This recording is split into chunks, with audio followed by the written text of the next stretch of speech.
A few years ago, I traveled to Nigeria for a women's conference. It was not a meeting that I organized, I was invited.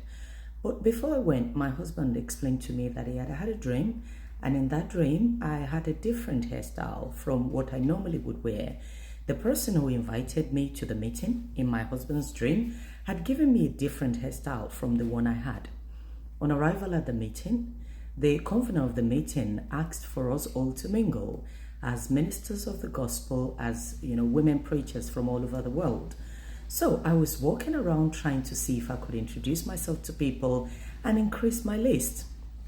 And then I went to the first person, and the first person just said to me, "Oh, you must be what? From abroad, because it's people from abroad who behave like you are, going around and asking people for their numbers."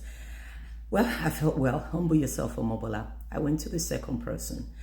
As I stooped low beside the second person trying to get a phone number and contact, God asked me clearly in my ears, "Omobola, what are you looking for?" I looked around and immediately I knew the person whose voice I'd heard was God's. I jumped up and I took the next car out of that conference. Why? Because I realized that I was trying to form some affiliation that God had not approved. Like I shared with you this morning, Galatians chapter 1, verse 16 to 18, when he heard the call of God, what was the first thing he did? He removed himself aside to study the destiny that God had given to him and to get deeper with God rather than with men. You may want to have a spiritual father or spiritual mother. There is nothing wrong with that. You may want to mingle with other ministers. There's nothing wrong with that.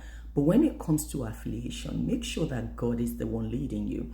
The fact that the spiritual father, the spiritual mother, does not mean that they give you an approval before God. Respect and honor the people who have gone ahead of you, but they are not the ones calling you into ministry. And if you have a spiritual father, spiritual mother, who, without knowing it, they may put themselves in the position of God in your life, you really need to run, because they will destroy you.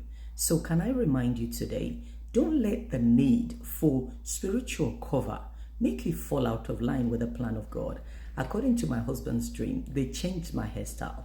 My husband said he wasn't very pleased with the hairstyle, but he thought, this is okay. I don't want to live that kind of a life where I'll be just okay. I want to be 100% acceptable in God's will.